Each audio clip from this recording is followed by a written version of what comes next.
Bonjour, je suis Jean-Marc Picard, adjoint responsable ministériel aux normes au ministère de l'Intérieur, au secrétariat général, et par ailleurs enseignant-chercheur à l'Université de technologie de Compiègne.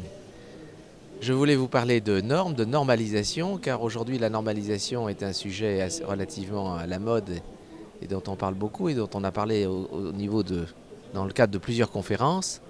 Les normes, en fait, se différencient de la réglementation technique par le fait qu'elles sont volontaires. Les normes sont des documents techniques qui sont élaborés au sein d'organismes et d'organisations internationales qui, de plus en plus, se retrouvent dans la vie de tous les jours. Les normes peuvent être rendues obligatoires par la réglementation et elles peuvent poser un certain nombre de questions et de problèmes dès lors qu'elles sont internationales, car les normes internationales sont souvent d'origine européenne et toute norme européenne est reprise dans la collection française. De ce fait, nous pouvons nous retrouver avec des normes qui sont d'origine étrangère que nous n'avons pas choisies et qui peuvent s'imposer par rapport à la réglementation. Dans certains cas, la réglementation fait appel aux normes et dans beaucoup de cas, la normalisation peut être imposée par des directives européennes ou autres textes internationaux.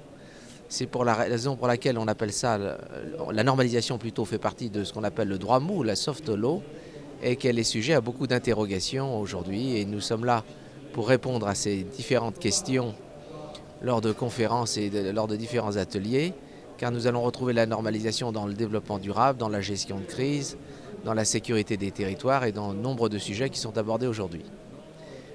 Vous pourrez nous consulter au ministère de l'Intérieur et contacter au secrétariat général le service du délégué ministériel aux normes, en l'occurrence M. Patrick Butor ou moi-même Jean-Marc Picard, pour répondre à vos questions et interrogations.